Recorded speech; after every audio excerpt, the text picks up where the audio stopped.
When moving to Switzerland, we had many assumptions about this country. Some turned out to be false, and some were so true. So we thought it would be interesting to see what your assumptions of Switzerland were, so that we could share our opinion on those. Thank you to everyone who submitted their responses via the YouTube community post and also on the Instagram story that I shared. And if you don't already follow the Instagram page, you should, by the way. I'll leave the name somewhere here and the link down below. So without further ado, let's move on to the video.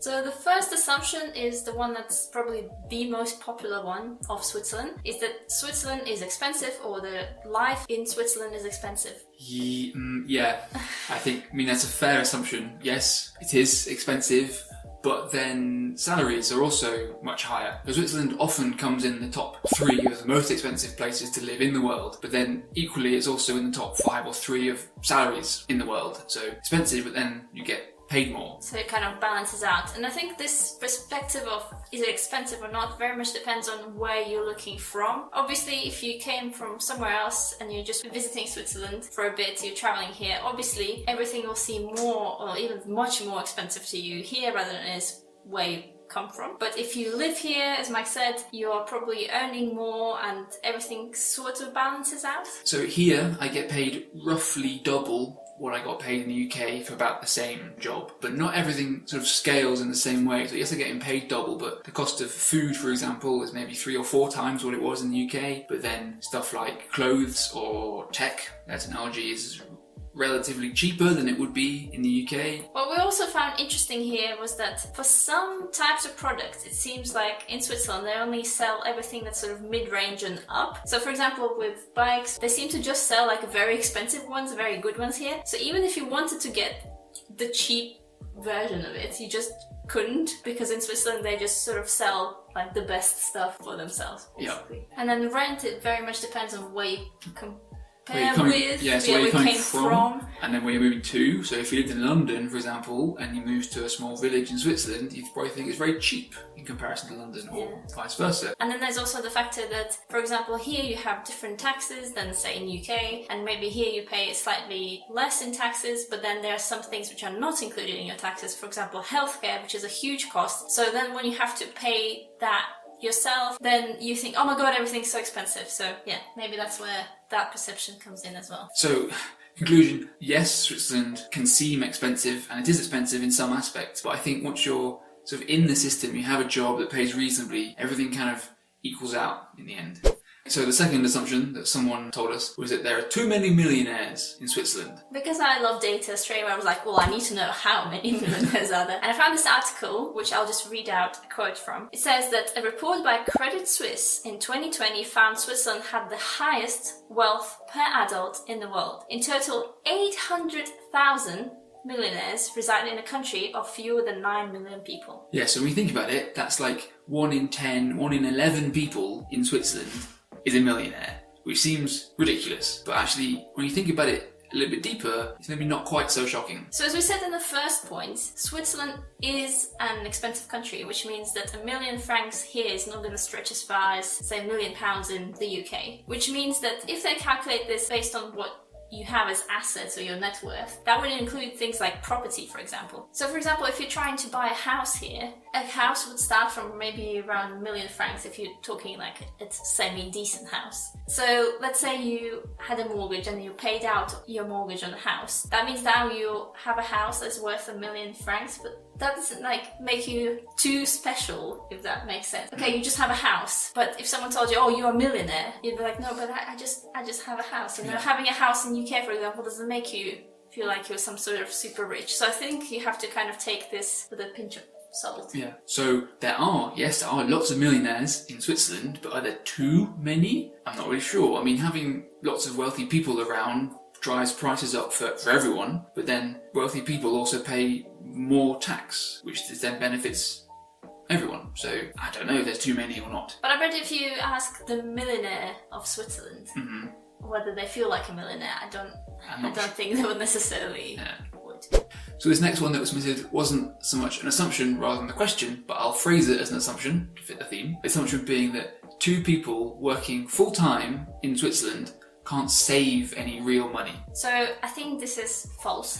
you can definitely save real money. Obviously, if you like going out every night for dinners and you like buying expensive cars and things, then probably you wouldn't find that there'd be enough money to save anything. But if you're living sort of average lifestyle and you have two average salaries that come from both of you working full time, I think you'll be fine. So for context, our situation, we have one salary in this household, and it's a fairly average salary in terms of Swiss standards, and we exist relatively comfortably on that. So if you're both working, you can essentially have an entire salary of surplus. So you can definitely save money with two people.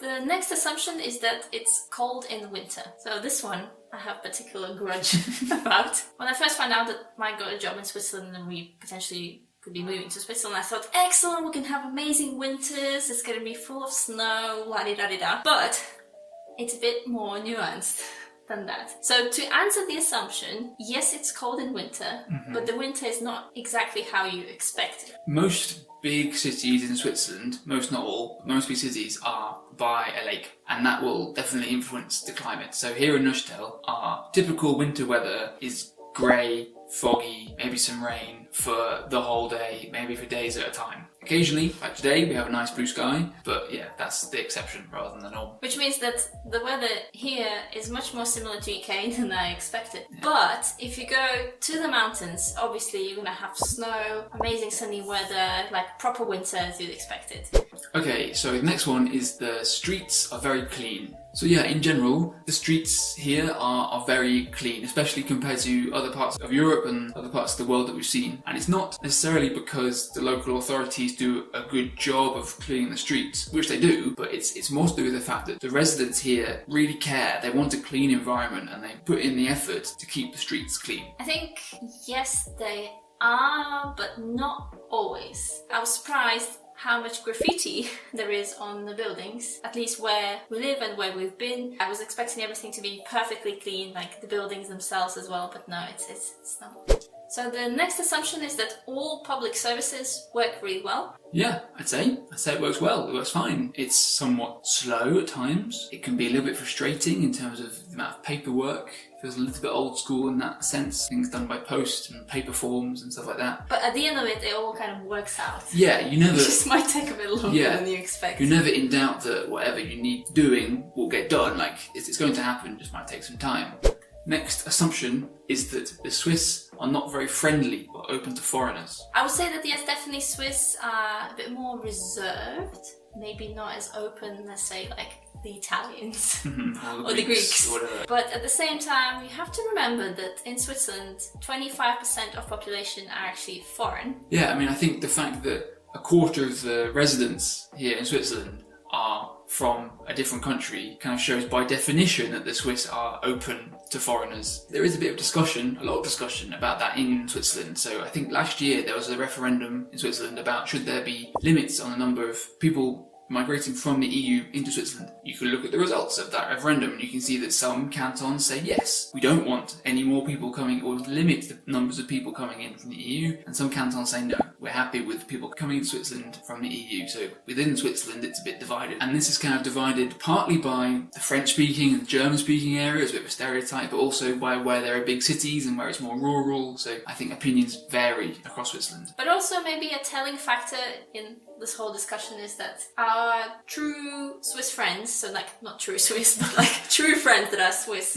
here, are all the partners of our foreign friends. Yeah, which means we have somewhat of an observation bias, because the only Swiss people that we know are related to or in a relationship with someone who's foreign, and therefore by definition they are open and welcoming to foreigners. And also we haven't made any Swiss friends which are not related to any foreign friends that we have, so maybe that also shows that maybe it's not as easy to make Swiss friends. We have some anecdotal evidence here on this, in that we have some friends who are foreign, they're not Swiss, but some friends who study at the University of Neuchâtel, which is quite popular with Swiss students. Our friends were telling us that quite often at the weekends, the Swiss students will go home to their hometown, their home city, their home village, to see their friends and family from home, leaving behind these foreign students, so therefore they just fall into friendships with the foreign students, and the Swiss students go off and to their own friends, and yeah, you can see how they separate out a little bit. So, to try and answer this, are the Swiss unfriendly, unwelcoming to foreigners? I think maybe tolerant is a better word than welcoming, and they're not unfriendly people, but I think becoming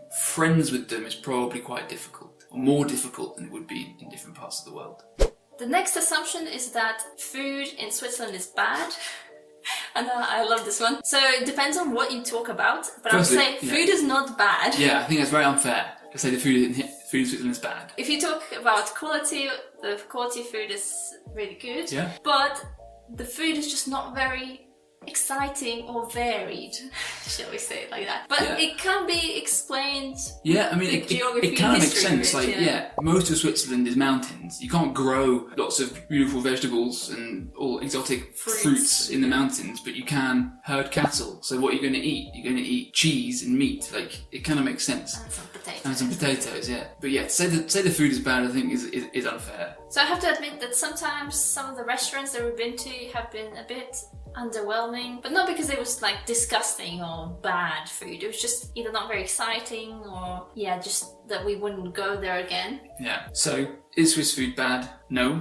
In fact, when we first arrived here, we weren't really sure about the idea of fondue. Just a big bucket of cheese. But now I think we're converts, definitely. Yeah, it's really good. Yeah. So the next assumption is that Swiss eat a lot of cheese and a lot of chocolate. In fact, this was my assumption before we came here, and I think it's true. After having been there 2 years, I think it's true. Well, Erica doesn't just trust my intuition, so I had to find some data. Based on some statistics that I found, for consumption of cheese, Switzerland is in the 7th place in the world. The Swiss consume 22.2 kilos of cheese per year, which equates to 61 grams per day. I mean, 60 grams That's not a lot of a day. cheese is not a lot. And I think the way this number is formed probably is that when you go for your fondue, one portion is normally 200 grams and up. So it's probably like you just have a few fondues and then that cheese kind of spread across the year. Do you think we eat 60 grams a day? Maybe. I don't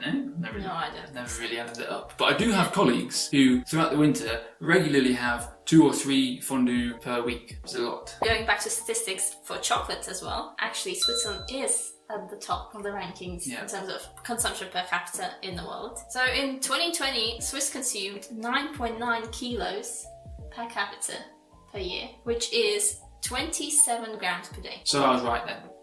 Yeah. Eating lots of cheese and chocolate. So there we go. Those were all the assumptions that we were sent. I hope that helped to dispel or reinforce some of your beliefs. Some stereotypes. Let us know if you have any more assumptions about Switzerland that you'd like us to comment on. We can do a part 2 of this video. And also let us know what you think of those assumptions. Maybe you don't agree with what we said. Thanks very much for watching, and we'll see you in the next video. Bye! Bye! Did I start this?